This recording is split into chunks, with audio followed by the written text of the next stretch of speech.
Hey future college stars and amazing parents backing them up. Welcome to my college application complete admission guide for 2024 and 2025. If you're dreaming of studying in the US for the undergrad, you have clicked the right video.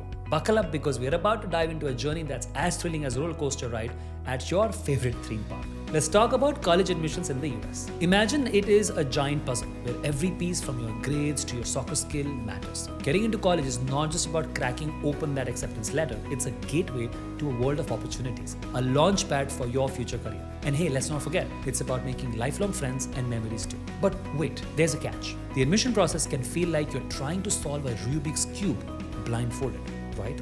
Worry not, because this guide is like your GPS through the maze of GPAs, SATs, essays, and those nerve-wracking interviews. We are not just skimming the surface here. We are going deep, breaking down everything, and I mean everything. From acing your academics to shining in your extracurriculars and nailing those applications with essays that will make admission officers go, wow, we need this too. And parents, I've got you covered too. This guide is your ally, helping you support your teen through one of the most important phases of their life. Together, we'll navigate the intricacies of this process, making it less daunting and more doable, and having fun and pleasure in the process. So students and parents, are you ready to embark on this exciting adventure? Well, let's turn those college dreams into reality. Stay tuned because what comes next is pure gold in unlocking the doors to the best colleges in the US. And remember, this journey is about discovering yourself just as much as it's about getting into the college.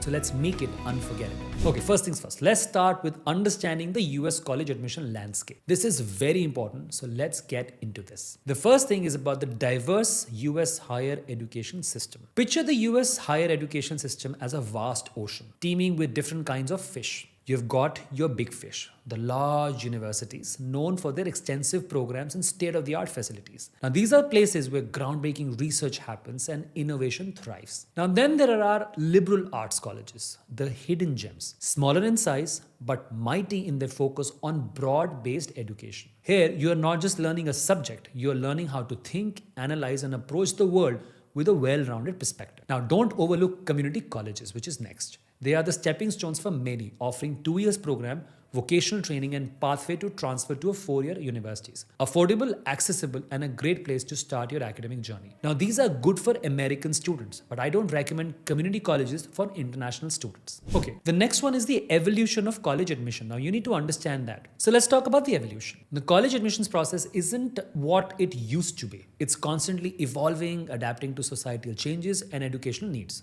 Now, we have seen a significant shift towards holistic admissions now. This means colleges are looking at you, the student, as a whole, your passions, your growth, and your potential, not just your grades and test scores. So this is very important to understand. Holistic is the right word. One of the biggest game changers recently has been the move towards test optional policies. Now, many colleges now say SAT, ACT, your choice. This shift empowers you to decide how best to represent your academic prowess. However, it also places greater emphasis on other aspects of your application like essays, extracurricular activities, and a lot of other things. So make sure you work on that. The third aspect I want to talk about is the impact of global events. Now, global events like COVID-19 pandemic have left their mark on the admission landscape. Now, virtual learning, pass-fail grading, disruptive extracurricular, these factors are now part of your application story. Colleges understand this and are adapting their evaluation processes accordingly. So any circumstances like that, you can definitely talk about that. Okay, so now you've got a basic understanding of US college admission landscape and also how it is evolving. Let's talk more about a very important thing, how to shortlist the universities for your applications. This is the first step that I want to talk about. So the first step is understanding different types of universities. Only then you can shortlist good universities. So I spoke this about briefly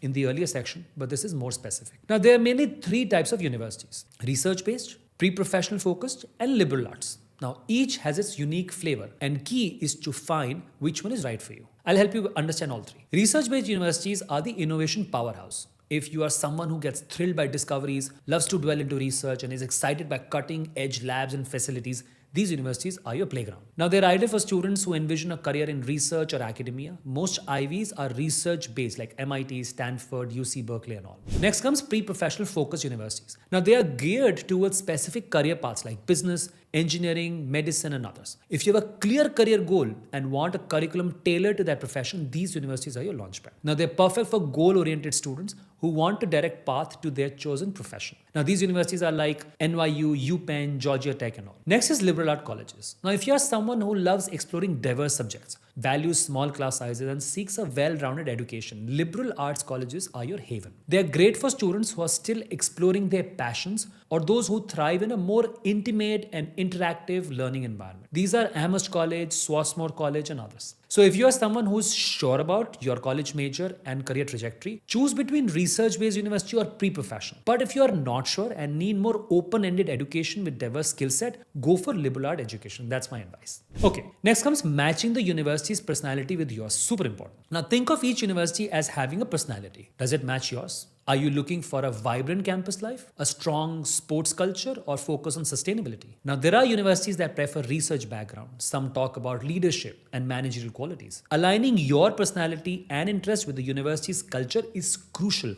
for a fulfilling college experience. So make sure you note this. Third is aligning your education and career goals. Now, your education and career goals are like your North Star, guiding your university choice. Are you aiming for a broad education that offers flexibility? Or do you have a specific career track in mind? Choose a university that aligns with these goals and can provide the right tools and opportunities to achieve them.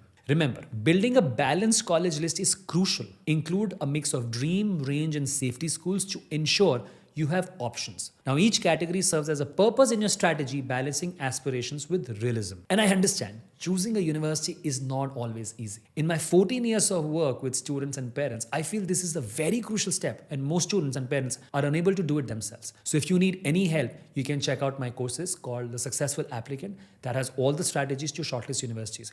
If you prefer a more personalized experience, then you can also check out my personal guidance program in the description box. Remember, choosing a university is about where you see yourself growing, learning, and thriving. Very important. Trust your instincts, do your research, and don't be afraid to dream big. That's what we do with our students of dreaming big also.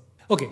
So now let's talk more about factors that are important for college admission to US universities. Now let me simplify this for you. There are 4 main factors for college admissions, and you must understand these 4 well. And if you can ace these 4 factors, you can surely get into top admissions and universities. Number 1 factor is your GPA or academic performance. Think about your GPA as the academic heartbeat of your application. It's one of the first things admission officers look to. Now, a strong GPA signals dedication, consistency, and the ability to handle challenging coursework. All qualities that colleges love. But an obvious question, what is a good GPA? In US, GPAs are typically measured on a scale of 4.0. Aiming for a GPA 3.5 or above is generally considered strong. On a percentage scale, this translates to maintaining about 80 to 90%. IB, it's about 38 and above out of 45 as an equivalent high GPA. It shows you are not just smart, but you also love a good academic challenge. Now, if you have a low GPA, you can still get top admissions with your profile, and I will talk about it in a while. Let's move to number 2. The number 2 factor is your test scores. I will talk about SAT, ACT, and APs as well.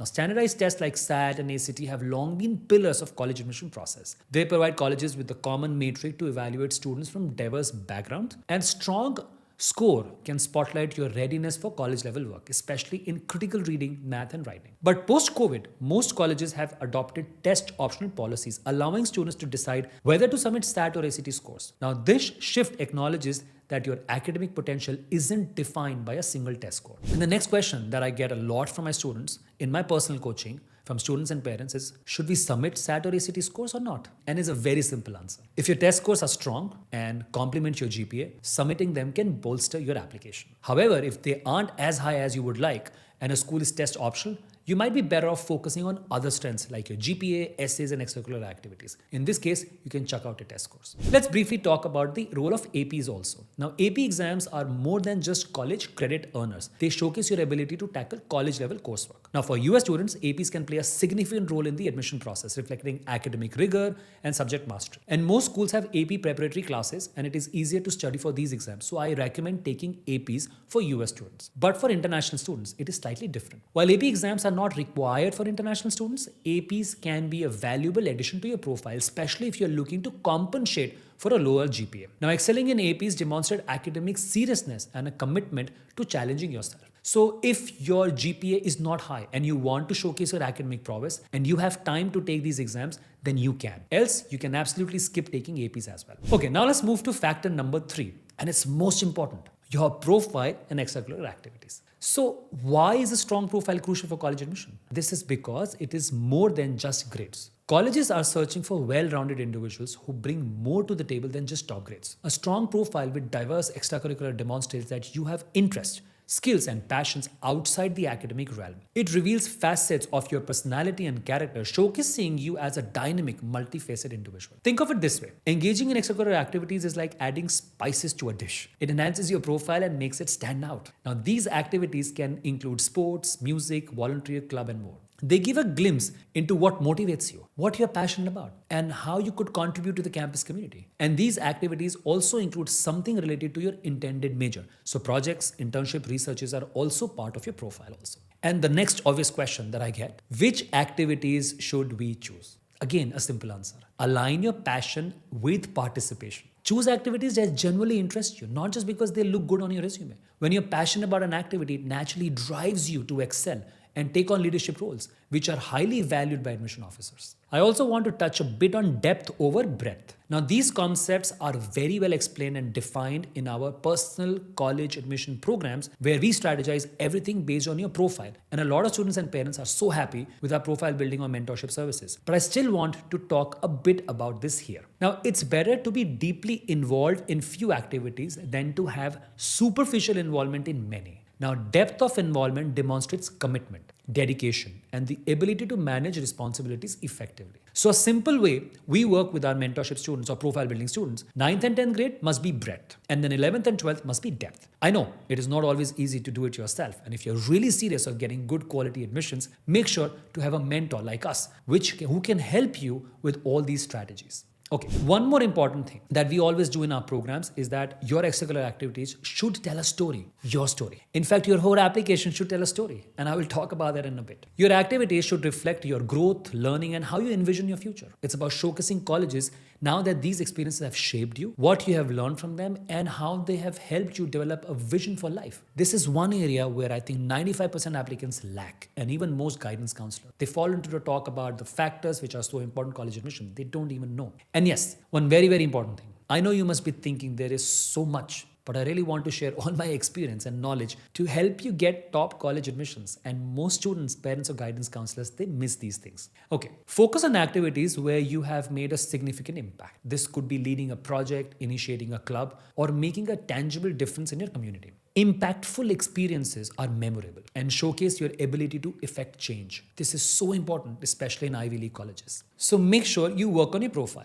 Okay, now let's hop on to the fourth factor: your college application. Well, I call this your grand story. Think of your college application as a grand story of your high school career. It's where every grade, every test score, and every extracurricular activity comes together to present a holistic picture of who you are. This is your moment to shine, to show colleges why you're not just a great student, but a fantastic addition to their campus. Your application can make or break your admission chances. This is very important for admissions. Now, strong application is more than just filling out forms. The building blocks of your application includes your essays, letter of recommendations, school documents, activity lists, online application, and resume. Each component serves a unique purpose in showcasing different facets of your personality and achievements. And the best component you must focus on is your essays. Now, your personal essay is your voice in your application process. It's a chance to tell a story that goes beyond your grades and scores. And in my 14 years of experience working with thousands of students and parents and reading thousands of essays,